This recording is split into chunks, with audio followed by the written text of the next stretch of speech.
கஞ்சா வழக்கில் மொத்த திமுகவிற்கும் தொடர்பிருப்பதாகவும் ஸ்டாலினை சட்டமன்றத்திற்கு கஞ்சா எடுத்து சென்றதாகவும் பாஜக மூத்த தலைவர் தமிழிசை சவுந்தரராஜன் விளாசியுள்ளார். வேங்கை வயல் நலமாக தண்ணீர் குடித்த ஊரில் மலமாக தண்ணீர் குடித்தார்கள் மக்கள். வேதனை வேறு எந்த நாட்டிலும் நடக்காத வேதனை, எந்த மாநிலத்திலும் நடக்காத வேதனை.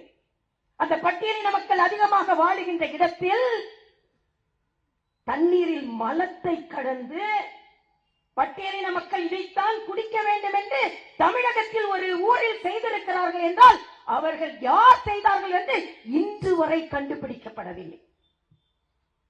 உயிர் பலி வாங்கியவர்களை தான் கண்டுபிடிக்க முடியவில்லை என்றால் தண்ணீரில் மலம் கலந்தவர்களை கூட உங்களால் கண்டுபிடிக்க முடியவில்லை. பின்பு என்ன சட்டம் ஒழுங்கு, என்ன ஆட்சி நடத்தி கொண்டிருக்கிறீர்கள்?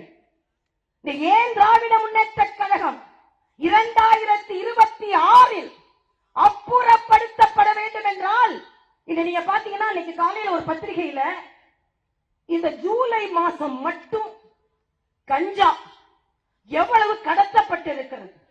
இப்ப நான் வரும்போது தொலைக்காட்சியில பாக்குறேன், ஒரு கல்லூரி மாணவன் காவிரி ஆற்றின் நீர் பெருக்கெடுப்பை பார்த்துக் கொண்டிருக்கிறான்.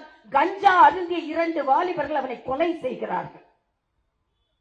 ஆக தமிழகத்தில் இதுல வேற ஸ்டாலின் 2017 ஆண்டு கஞ்சா பொட்டலத்தை கொண்டு சட்டமன்றத்துக்கு போனார்.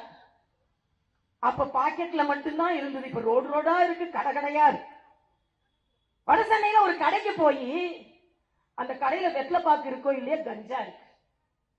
ரயில்ல 50 கிலோ கஞ்சா கடத்தப்பட்டு இருக்கிறது. இதுல திராவிட முன்னேற்ற கழகத்தை சார்ந்த ஒரு அதிகாரி, ஒரு நிர்வாகி இன்று நீக்கப்பட்டிருக்கிறார். ஏனென்றால் கஞ்சா வைத்திருந்தாராம்.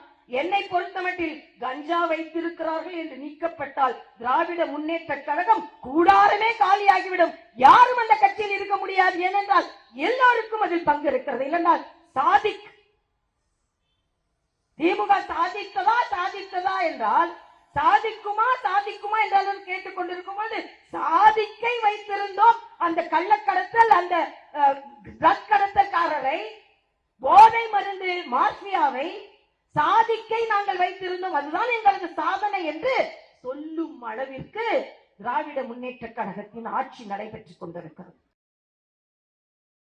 செய்திகளை உள்ளது உள்ளபடி தெரிந்து கொள்ள ரெஃப்ளெக்ட் நியூஸை சப்ஸ்கிரைப் பண்ணுங்க.